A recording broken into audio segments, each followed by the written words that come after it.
Hi guys, myself is Lipun Kumar Patra. I am studying in TCL, the Commerce Lab.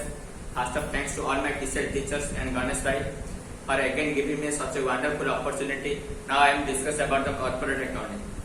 It consists of two words, corporate and accounting. Corporate means a company. Accounting means the process of recording, classifying, summarizing in a significant manner and in terms of business transaction. It is known as accounting.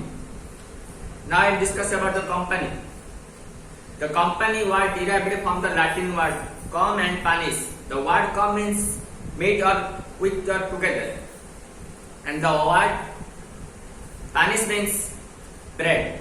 It originally refers to an association of persons who took meals they together. It is known as company.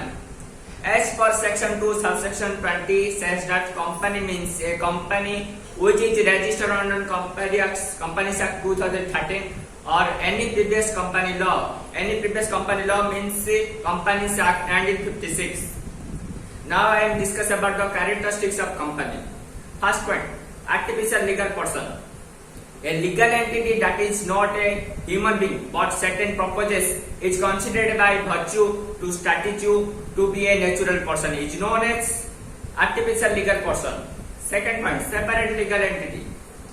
The company is a separate legal person or artificial person.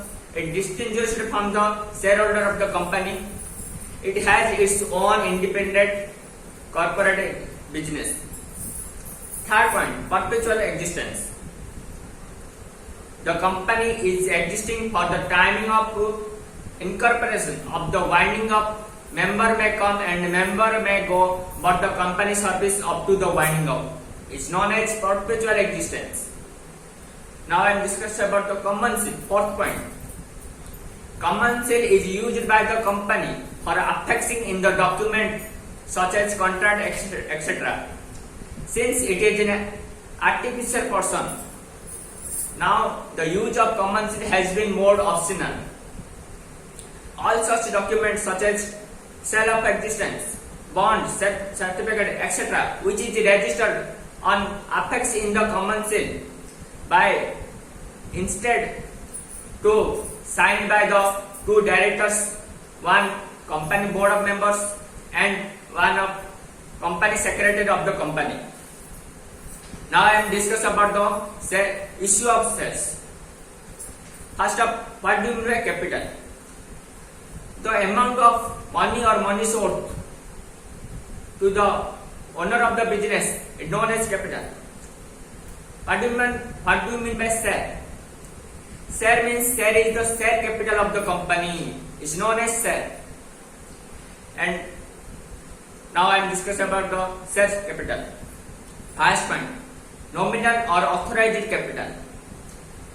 The maximum amount of capital mentioned in capital clause of MOI of the company is known as authorized capital or nominal capital.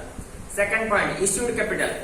Issued capital is the part of authorized capital or nominal capital which is issued to general public is known as issued capital. Third point, subscribed capital. Subscribed capital is the part of issued capital which is subscribed by general public.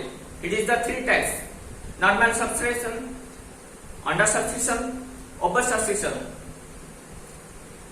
Fourth point, called up capital. Called up capital is the part of subscribed capital, the amount of share capital shareholders owe but have not been paid.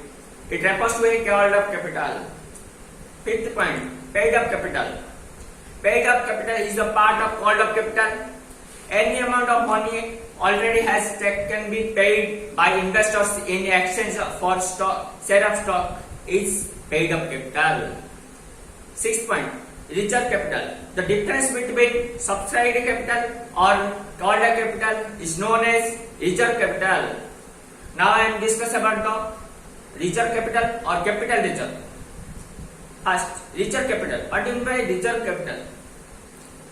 The uncalled capital is known as reserve capital. Reserve capital has been used by at the company finding up liquidation of the time. It is the reserve capital cannot be entry in accounting statement. Capital reserve. Capital reserve means the capital of out of capital profit. The it created out of capital profit is known as capital reserve. It can be used any type of capital losses or capital expenses. Is in this capital reserve has been shown in the liability side of the balance sheet. Thank you.